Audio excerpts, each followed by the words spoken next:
Hello everyone, welcome back. This is part 4 of our React crash course, which I'll break down what components are, how to create them, and why they are backbone of React applications. Don't forget to hit that subscribe button so you don't miss the upcoming videos in this series.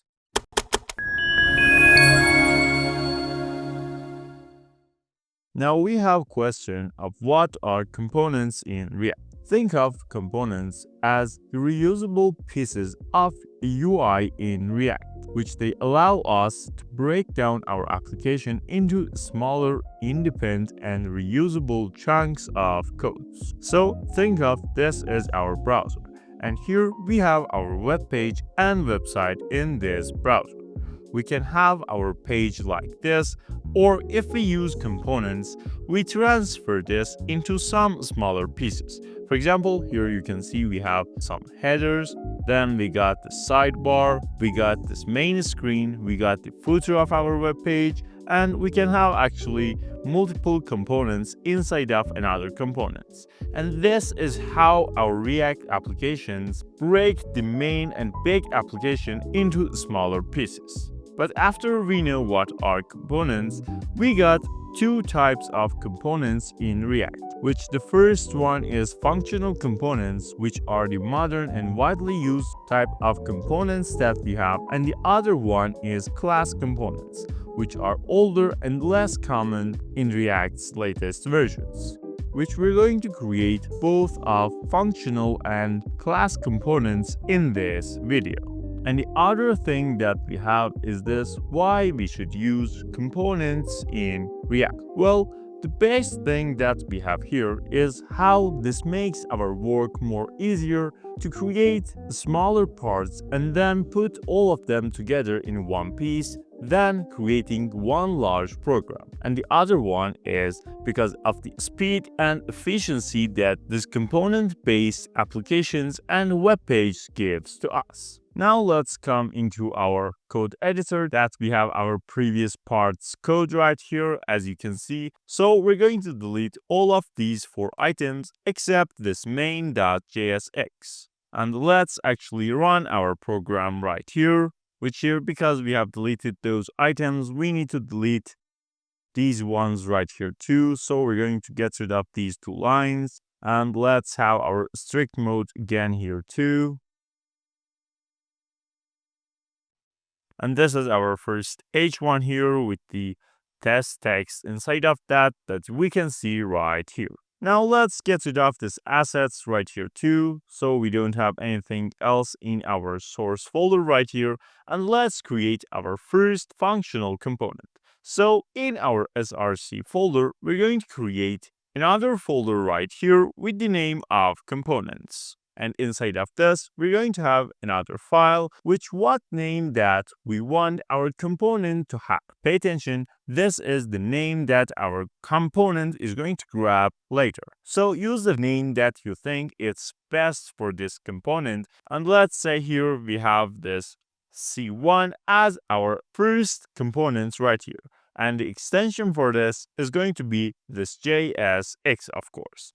Now, inside of this, because of the extension, we can use this RFCE, which is going to create this template of functional components for us. But this time, we're going to code that here together. So we break down what each thing does here. First, at the top here, in newer versions of React, we don't need to have our import of React. But if you see something like this, import React from React, this is what we're going to have already in newer versions of React. And if we pass on this one in functional components, we're going to have our simple function by having our function keyword right here. Then here, we need to put the name of our file and our component right here. In our example, is going to be this C1. And then we have these parentheses. And after that, of course, our curly braces. So this is a simple function with name matching the name of the file. And after we got this function right here, under of that, we're going to have this export default and put the name of the function that we created right here. Now, By only having this, we have created a functional component. And here, if we want to import that right here, we simply use this import C1 from, and then the path related to this C1, which in this case is going to be dot slash components and slash C1. And actually, let's change the text in this H1 as the main JSX heading, just like this. And then let's say we want to use the C1 right here. I already told you how to use components inside of our JSX. Is going to be tag with the name of our component, which is self-closing tag, just like this. But if you look here, we don't have anything showing here in our web page. So we need to have another thing here in our function, which is going to return anything for us. For example, here, let's say we have another return right here, which you can use both syntax of having these parentheses and putting some JSX inside of this, or you can have simply only this JSX right here, which I'm going to use this as our case right here. And then inside of this, we can do whatever that we want, and this should be shown in our web page. For example, let's say here we have this H2 right here, which tells us this is text from C1. Now, after having this text, you see we don't have that C1 H2s in our web page. But what is the problem? We have created our components right here. We have the correct path here in the main.jsx, and we use that right here. Well, the thing is, in React, when we want to use components, we must have their first letter start with uppercase. So instead of this lowercase c, we should have this uppercase C right here, as well as right here. Now you can see that we got this is text from C1. And now basically here we have created functional component called C1 that returns a simple piece of JSX with H2 tag, which you can think this component as a reusable function that outputs this result right here for us. So if we want to have another C1 right here, we simply duplicate this, and you can see here this time we got our C1 component used twice here in our web page, and of course we can have this as many times as we want. Now, after having the C1, let's create another class component in our application. Again, we're going to come to this components folder that we have just created, and inside of this, we're going to have, let's say, this c2.jsx as our second component. And here, because we're going to use class to create component, we need to import this component from React just like this. And then here in the next line, we need to create a class as we used to create in simple JavaScript. So we're using this class keyword right here, then the name of the class, which here as same as the name of the component, which should be matched with the name of our file. So we have this C2 right here. Then we use this extends right here because we want to use inheritance here, and then this component that we just imported right here. And then we got this curly braces right here, and this is actually our class. Let's come here and first export our component as we got in our functional components. So we have this export default, and we put the name of the component right here. So in this case, it's C2. And now let's come and create the JSX thing that our component should return.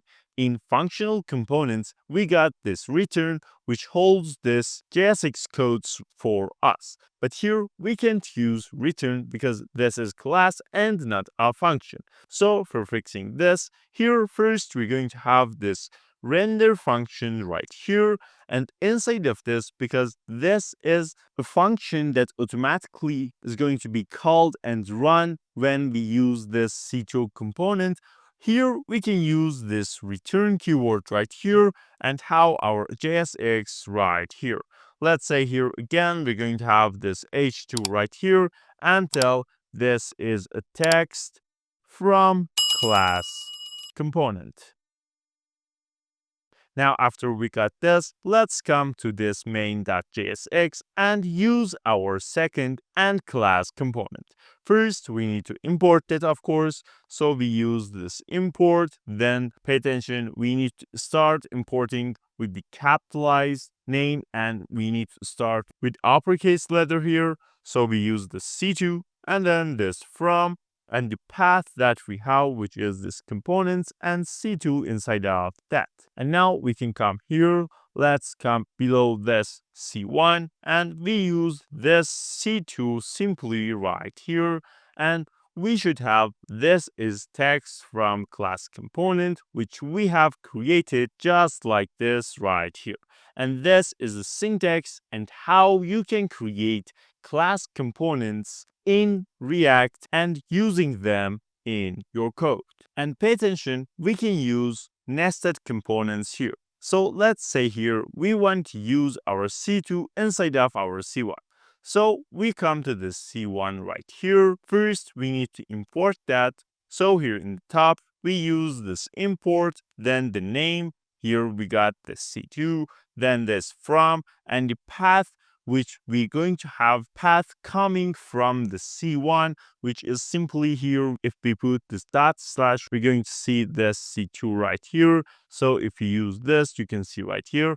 And if it's a folder above, you need to put two dots right here and then a slash, which comes one folder backward to source folder that we have. But in this case, we're going to use simply this C2 right here. And then here, let's say below this H2, we want to have this C2 right here. So by having this, you can see we got two of these items. One is from this one importing using the C1, and the other one and second one is this one, which we have used the C2 in our main.jsx, which if we remove this by only using this C1, you can see that we got two components right here, which if we check, we got our C1 and C2 using inside of C1. And if we come to C2, we got this text right here. So this is the basics of React components, and now you should know how to create functional and class components and how to make them render and used in our main web page. In the next part, we're going to cover props and how we can use them and how to have dynamic values on each of these components that we want to use. And actually the magic of components is going to appear in that part. So don't forget to subscribe to stay updated with the series. And if this video was helpful, please give a like and subscribe to the channel.